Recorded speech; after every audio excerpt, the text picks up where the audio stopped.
নামাজি হলো 5 প্রকার। কয় প্রকার? 5 প্রকার। এখন আমাদের দেখতে হবে, আমি আর আপনি কোন নাম্বার বলে আছি। বলবো মাস্টার বলবো। 1 নাম্বার নামাজি, মনে রাখবে, ঘুমালে কাম মনে রাখবে। 1 নাম্বার নামাজি আযাব প্রাপ্ত নামাজি, শাস্তি প্রাপ্ত নামাজি। নামাজি নামাজ পড়ার পরও শাস্তি ভোগ করবে। শাস্তি দেয় কোন জায়গায়? জান্নাতে না জাহান্নামে? তাই এক প্রকার নামাজি নামাজ পড়ার পরও যাবে কোথায়? তবে কতদিনের জন্য যাবে জানে কে? আল্লাহ। তবে জাহান্নামে যাবে না? যাবে না? যাবে। এরা কারা? পরে বলি। 2 নাম্বার নামাজি। তাহলে 1 নাম্বার নামাজি কি হলো? নামাজ পড়া আযাব প্রাপ্ত নামাজি, শাস্তি প্রাপ্ত নামাজি। 2 নাম্বার নামাজি হলো ধমক প্রাপ্ত নামাজি। কি প্রাপ্ত? ধমক। এই তুই এভাবে বলে কেন? এভাবে কেন বলে? এভাবে করতে পারো না?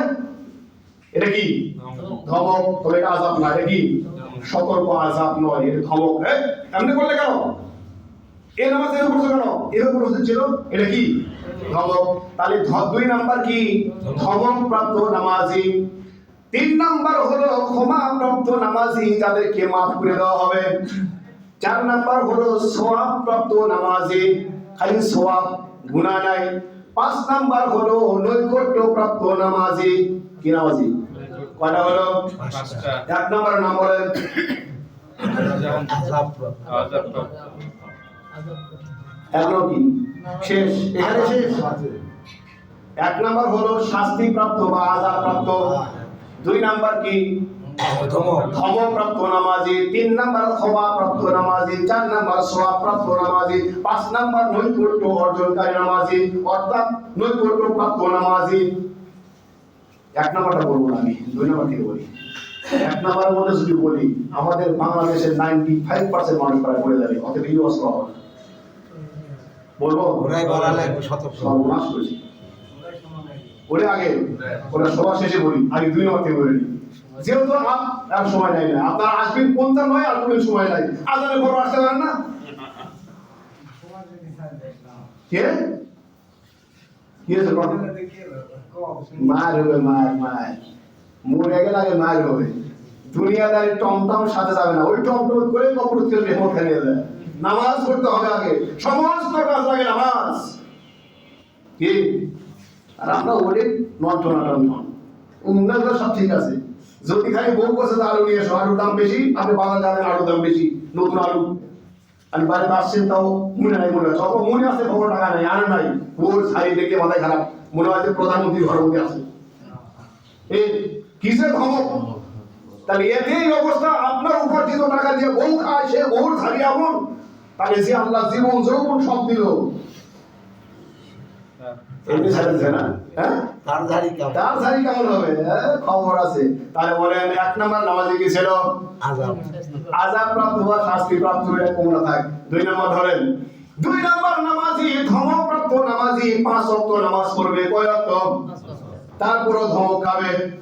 ধরেন আপনার অফিসার আপনাকে গাড়ি ধুইতে বলছে, গাড়ি 4 চাকা গাড়ি ধুইতে বলছে, গাড়িটা ঠিক মতো পালিশ করেনি, ঠিক মতো ডলা দেয়নি, ময়লা কিছু আছে, পানি ঠিক মতো মারছে কিন্তু ময়লা আছে। এবার বলেন তো অফিসার ধমক দিবে না? দিবে না? গাড়ি অস্কার হয়ে যাবে, বদমাইশ করতে পারে, ঠিক মতো ধমক দিবে না? দিবে না? তবে মারবে না। আর যদি বলে গাড়ি ধোস, যদি না হয় তাহলে কানে দিবে কিনা? গাড়ি ধুইতে গেলে কে? তার 2 নাম্বার হলো ধমকপ্রাপ্ত নামাজি, 5 ওয়াক্ত নামাজ পড়বে। আযান হলেই তারা নামাজে আসবে, আযান হলেই নামাজে আসবে, 5 ওয়াক্ত নামাজই পড়বে, তারপর ধমক খাবে। এরা কারা? এরা 5 ওয়াক্ত নামাজ পড়ছে কিন্তু নামাজে ছিল আর মনটা ছিল অন্য জায়গায়, ওই মনটাকে আনার কোনো চেষ্টা সে করেনি। এটা 2 নাম্বার। কয় নাম্বার? 2 নাম্বার। তাহলে এই 2 নাম্বারের মধ্যে কি আমরা আছি নেই? নাই। সবাইকে নামাজ পড়ে, তাহলে যারা পড়া নাই, যারা পড়ে ওরা 1 নাম্বার তো আরো ভয়ঙ্কর, ওরা লাগিয়ে দিছি। তাহলে 3 নাম্বার, 3 নাম্বার সব, 3 নাম্বার না ক্ষমাপ্রাপ্ত। 3 নাম্বার কি? ক্ষমাপ্রাপ্ত। এই কথা না বলেন ছাড় দেব। 3 নাম্বার কি বলেন? ক্ষমাপ্রাপ্ত। 3 নাম্বার হলো ক্ষমাপ্রাপ্ত। তার মানে 5 ওয়াক্ত নামাজ পড়ছে, নামাজি নামাজের মধ্যে ছিল, শয়তান পয়সা হইছে হুমির মনে, অথবা দোকানে, এখানে সেখানে মনটা নিয়ে যাওয়ার চেষ্টা করে কি করে না? করে। এবার নামাজি ওই মনটাকে নামাজে ধরে রাখার চেষ্টা করে, শয়তান নিয়ে যায়, এ আবার নিয়ে আসে, ওটা চেষ্টা করে কি করে, যে কোনো কলা কৌশলে নামাজি তার নামাজকে নামাজের মধ্যে ধরে রাখার কি করে চেষ্টা করে, শয়তান নিয়ে যায়, আবার নিয়ে আসে, আবার নিয়ে যায়, আবার নিয়ে আসে, এইভাবে তার নামাজ শেষ হয়ে যায়। আল্লাহ রাব্বুল আলামিন বলেন এরা হলো ক্ষমাপ্রাপ্ত নামাজি, এদেরকে আমি আল্লাহ অবশ্যই মাফ করে দেব। বলেন সুবহানাল্লাহ। এর মধ্যে আমরা আসি না সবাই আছি, যারা নামাজ পড়ে না ওরা কি আছে? যারা নামাজ পড়ে তারা আছি, কি বলেন? যারা 5 ওয়াক্ত নামাজ পড়ে তারা 3 নম্বরে আছে কিনা? আর যারা 5 ওয়াক্ত পড়ে না তারা কিন্তু 1 নম্বরে আছে। ওটা বলি একটা রেখে দিছি, ওটা শেষে মারতেছি, ওস্তাদের মারবো শেষ সপ্তাহে পরে দিতেছি। 4 নম্বর হলো সওয়াবপ্রাপ্ত নামাজি। এরা কারা? এদের মন বাইরে যায় না, নামাজ জীবনও মিস করে না, কি করে না, তাকবীর ওলার সাথে নামাজ পড়ে, এদের নামাজের শুরু থেকে শেষ পর্যন্ত খালি সওয়াব আর সওয়াব। এটা হলো হাসান বসরির নামাজ, অর্থাৎ আউলিয়া কেরাম যারা আল্লাহর ওলি যারা হয় তাদের নামাজটা হলো সওয়াবপ্রাপ্ত নামাজ। সুবহানাল্লাহ। করা গেল 5 নম্বর বলবো না, সারা দেব ওই প্রাপ্ত কি? 5 নম্বর হলো নৈকট্য প্রাপ্ত নামাজি। কি প্রাপ্ত নামাজি? নৈকট্য। এটা আমার আর আপনার নামাজ না, এটা যে টেনশন নাই, এটা হলো নবীদের নামাজ। কার নামাজ এটা? এটা আমার আপনার নামাজ নয়, ওটা নিয়ে আলোচনা দরকার নাই, ওটা নবীদের নামাজ। কেন নবীদের নামাজ? নৈকট্য লাভ কেন? নবীদের আগের পরের ভবিষ্যতের সবগুলা মাপ, গুণা তো নাই, যদিও কেউ করে ফেলতো কখনো আল্লাহ অগ্রিম মাফের ঘোষণা দিয়ে দিয়েছে। সুবহানাল্লাহ। তাহলে ওটা নবীদেরকে না বলে যদি আমাদেরকে বলা হয়তো যে অগ্রিম মাফ, তখন বলতো আমি এখন নুরি, এই কিচ্ছু মানবে না, বাটপাড়ি করে শেষ করে দিবি। আর নবীদেরকে সুযোগ দেওয়ার পরেও তারা বাটপাড়ি করে নাই, বাটপাড়ি চিন্তাও করেনি। সুবহানাল্লাহ। তাহলে 5 নম্বর কার নামাজ? নবীদের নামাজ। তাহলে বাদ থাকলো কয়টা? একটা। বলবো না নামাজিরা নামাজ পড়ার পরেও জাহান্নামে যাবে। কত দিনের জন্য জাহান্নামে যাবে এটা বলা যায় না, এটা জানে কি একমাত্র আল্লাহ। ওটা বলে দেবো, আমি দোষ না কিন্তু বললে। এটা হলো যারা মাঝে মাঝে আসে, মাঝে মাঝে আসে না, সারা সপ্তাহে একদিনও নাই, খালি কি বলে শুক্রবার। এগুলো আমি বলি না, আপনারা বলছেন। আমি বলছি না ইসমাইল এখন বলেছে বুঝে আমাদের বলো না, আমি তোমাকে বলিনি, ওরা এরা বলছে আরো মুসলিমরা বলছে, আমি বলিনি। যারা নামাজ পড়ার পরও জাহান্নামে যাবে তারা কারা বলেন? যারা মাঝে মাঝে নামাজ পড়ে, যারা মাঝে মাঝে পড়ে না। তবে কতদিনের জন্য আল্লাহ পাক এদেরকে শাস্তি দিবে একমাত্র জানেন কে? আল্লাহ। তাই বলেন নামাজি কয় প্রকার? 5 প্রকার।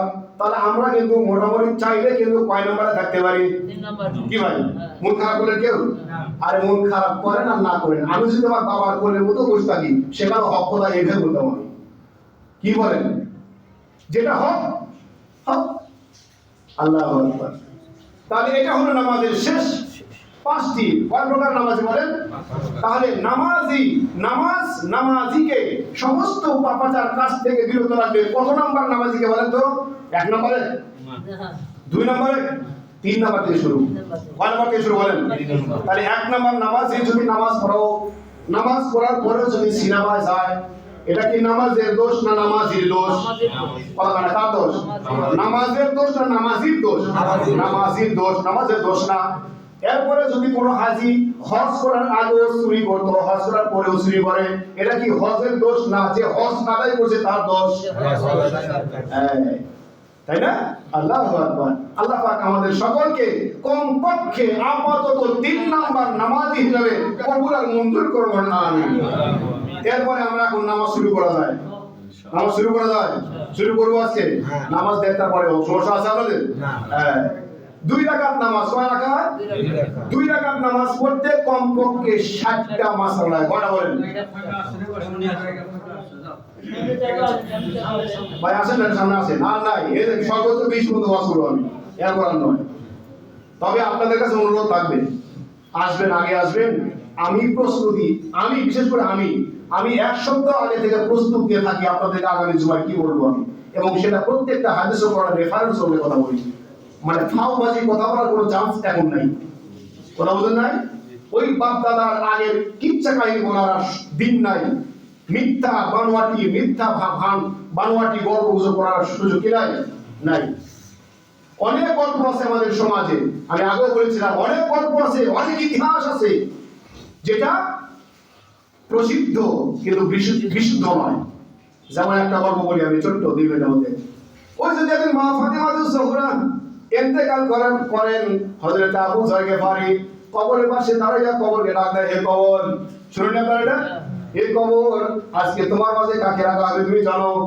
এটা হযরত আলীর স্ত্রী মা ফাতিমাতুজ জোহরা। কবর থেকে উত্তর আসে না, এবার আবার প্রশ্ন করে, এটা হযরত হাসান এবং হুসাইনের মা ফাতিমাতুজ জোহরা। কবর কোনো কথা বলে না, এবার বলে, হে কবর, তুমি জানো তোমার মাঝে কাকে রাখা হয়? এটা হলো মুহাম্মদুর রাসূলুল্লাহ সাল্লাল্লাহু আলাইহি ওয়াসাল্লামের মেয়ে ফাতিমাতুজ জোহরা, যিনি জান্নাতি রমণীদের সর্দারিনী হবে। এবার কবর জবান খুলে যায়, কবর বলে, হে আবু যর গিফারি, আমি হাসান হুসাইনের মাকে চিনি না, আমি আলীর স্ত্রীকে চিনি না, আমি নবী মুহাম্মদুর রাসূলুল্লাহ সাল্লাল্লাহু আলাইহি ওয়াসাল্লামের মেয়ে ফাতিমাকে চিনি না, আমি জান্নাতের সন্তানকে চিনি না, আমি চিনি শুধু আমল। কেউ আলাদা শুনে নাই? পৃথিবীর কোন বিখ্যাত কিতাবের মধ্যে এমন কথা কোথাও লেখা নেই। বাংলাটি গল্পের একটা কোন চটি বইয়ের মধ্যে লেখা এটা, কোন হাদিস দ্বারা, কোন সাহাবা کرام থেকে কোন এরাই নাই, রেফারেন্স নাই।